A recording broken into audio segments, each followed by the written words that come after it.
Simmons fans, welcome back to PPSIMMONS Television. My name is Mike Shoesmith up here in the Northern Command up here in Canada near Toronto. Listen, did you watch the debate last night? Well, we watched it up here and we're excited. You know, we're excited because it looks like the United States of America could get rid of yet another dictator. Their own.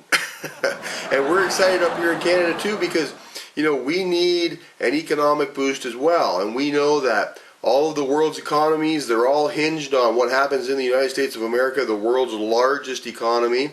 So we're excited that we're going to see perhaps the ouster of Barack Hussein Obama. Finally, thank God for that. If things keep tracking the way they are, the adults will be back in charge of the White House. So what did you guys think of the debate? Well, I kind of thought there was two debates going on simultaneously. A debate on economics and a debate on foreign policy, right? I mean, Romney, he brought it back home, and he slammed Obama on economics. And then the moderator, Schieffer, he was trying to get it back into foreign policy. And Romney, he just sort of owned the debate, didn't he? So there was two debates going on at once there.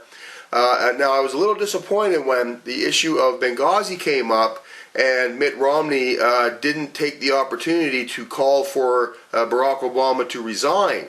I was a little disappointed about that. I mean, when we now that we're finding out and we're learning that yes, it was a terrorist attack, it was an anniversary attack based on September 11th, and we find out all of that. And what did Hillary Clinton and the White House do?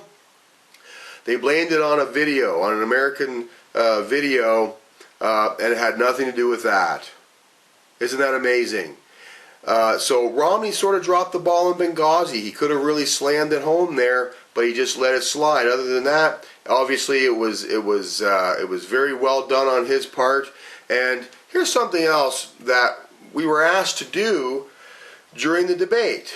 It came up. The issue came up of the auto bailout, and Barack Obama said, "Look, Mitt Romney said that he would let them fail and that he would let them go bankrupt and all the jobs would go and so on." And Romney said, "Whoa, wait a minute. You know, I did say that the government would help out with the auto industry, but it just wouldn't be writing them a check. There would have to be private partners coming in and going through the system that's already in place." And Barack Obama, he says, "No, you never said that the government would assist." And then Romney says, "Oh, yes, I did." And Obama says, "Look, let's check the record." So guess what? Here's the day after the record has been checked.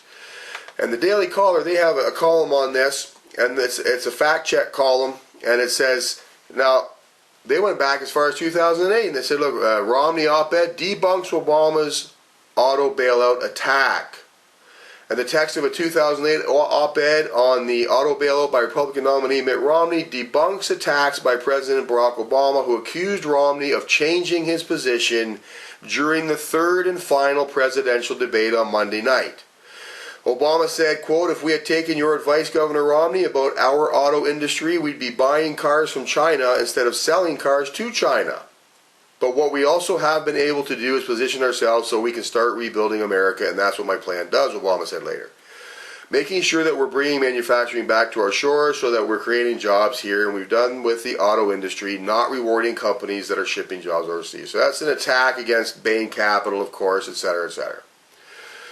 And toward the end of the debate, Republican nominee Mitt Romney hit back against Obama's auto bailout statements, and he says, "You know, I just want to take one of those points again. Attacking me is not talking about an agenda for getting the trade and opening up more jobs in this country," Romney said, "but the president mentioned the auto industry and that somehow I would be in favor of jobs being elsewhere.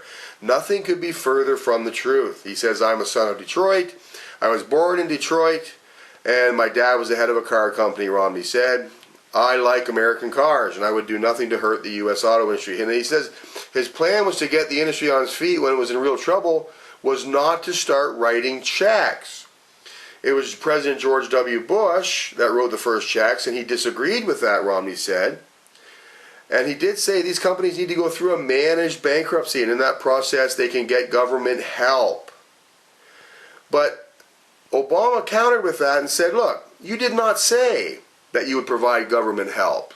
So Obama, he's sort of coming in there and saying that you were going to let the car industry just run the bankruptcy course and that the government would not step in to help. But then Romney, he came on the defensive and he says, look, I said that we would provide guarantees, and that was what I was able to allow these companies to go through bankruptcy and to come out of bankruptcy. Under no circumstances would I do anything other than to help this industry get on its feet. And Obama came at him again. And this is what Obama said to Schiffer and Romney. He said, let's check the record. So we've checked the record.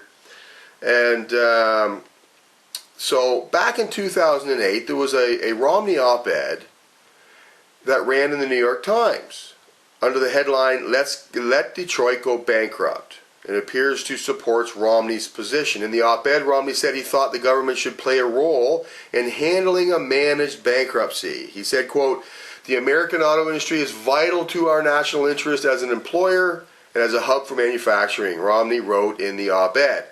A managed bankruptcy may be the only path to the fundamental restructuring the industry needs. It would permit the companies to shed excess labor, pension, and real estate costs. The federal government should provide guarantees. This is a direct quote from the op-ed now, written by Romney himself. The federal government should provide guarantees for post-bankruptcy financing and assure car buyers that their warranties are not at risk. So you see here we have Romney is vindicated here. And he says in a managed bankruptcy, the federal government would propel newly competitive and viable automakers rather than seal their fate with a bailout check. And just like many of the smarter pundits out there have said all along, this was not an auto industry, auto worker bailout. This was a union bailout to bail out the union cronies who donate millions upon millions of dollars to the Democrat Party campaigns every season. That's all this was. You know, here we have companies like Ford. Now, Ford had to go through some restructuring, but they never took any stimulus money. They never took the bailout money. And Ford is still alive and well. Ford is doing quite well. They had to do some major restructuring in their pay structures and the way they pay people, and yet Ford is a thriving, viable company today. So Mitt Romney is vindicated here. Barack Obama was caught lying because I'm not sure why he thinks he's going to get away with this stuff, because people are fact-checking and he knows it. So either he was out of touch and didn't read the opposing views and hasn't even read what Romney said about this stuff, or he was trying to lie to the people.